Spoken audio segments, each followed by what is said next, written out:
यह 26 नवंबर 2008 की रात थी। एक आम बुधवार। मुंबई के लोग अपने कामों में व्यस्त थे। कोई ऑफिस से घर लौट रहा था, कोई मूवी देखने गया था, तो कोई डिनर के लिए बाहर गया था। वहां के लोगों को ये बात पता तक नहीं थी कि कुछ ही पल में मुंबई एक ऐसी आग में जलेगा जिसकी लपटें पूरी दुनिया देखेगी। रात के करीब 9 बजे मुंबई के दक्षिणी हिस्से से गोलियां चलने की आवाजें आने लगी। ये कोई आम अटैक नहीं था, बल्कि well planned coordinated terror attack था। 10 आतंकी जो लश्कर ए तैयबा नामक पाकिस्तानी बेस संगठन से ट्रेनिंग लेकर आए थे, वो समुद्र के रास्ते भारत में घुसे।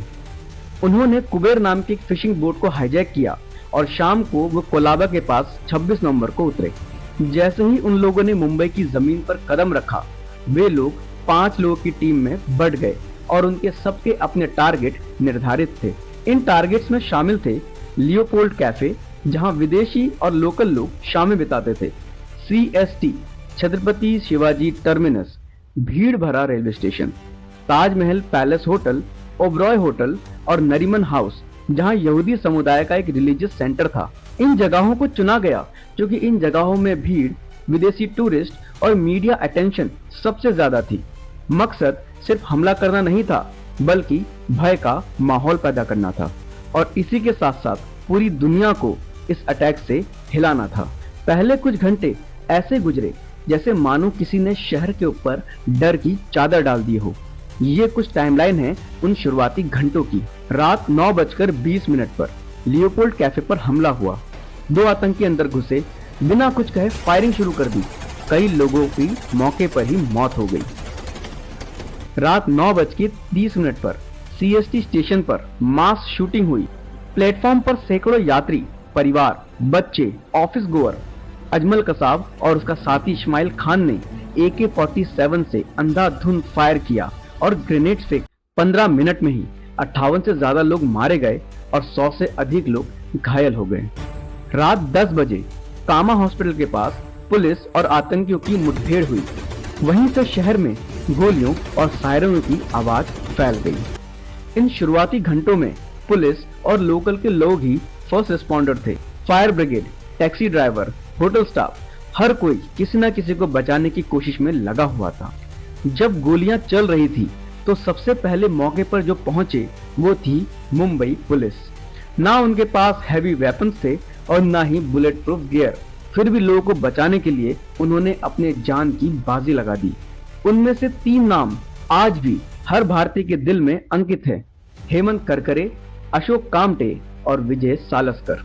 26 नवंबर की रात ये तीनों ऑफिसर कामा हॉस्पिटल के पास एक टीम लेकर पहुंचे। उन्होंने हमलावरों का पीछा किया, पर उसी दौरान उन पर ग्रेनेड से और बंदूक से फायरिंग होने लगी और तीनों वहीं पर शहीद हो गए।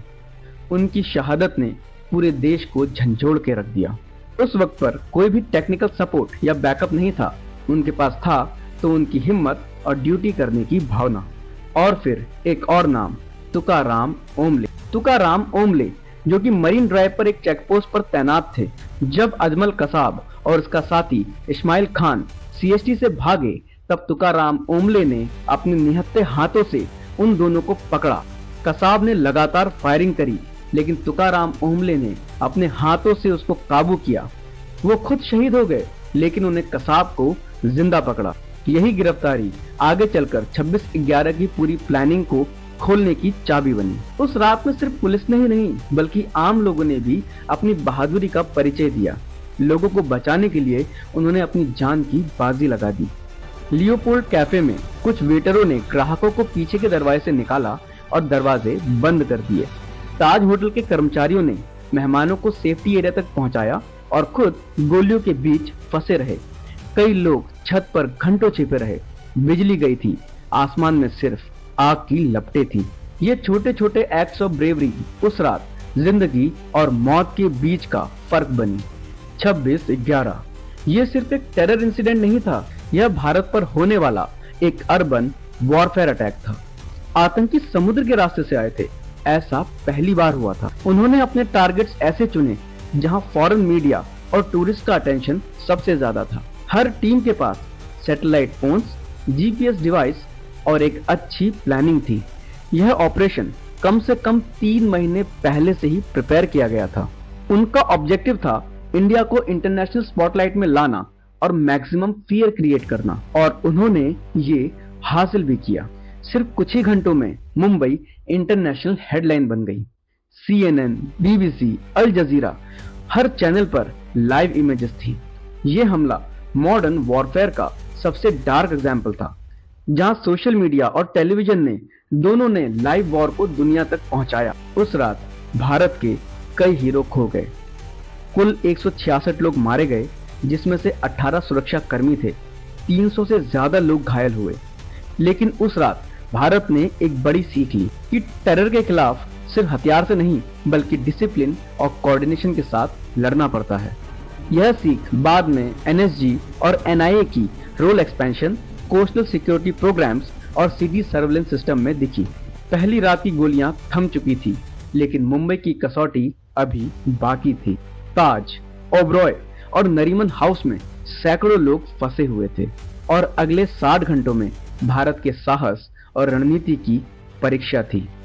तो ये था दोस्तों आज का episode, the night of terror.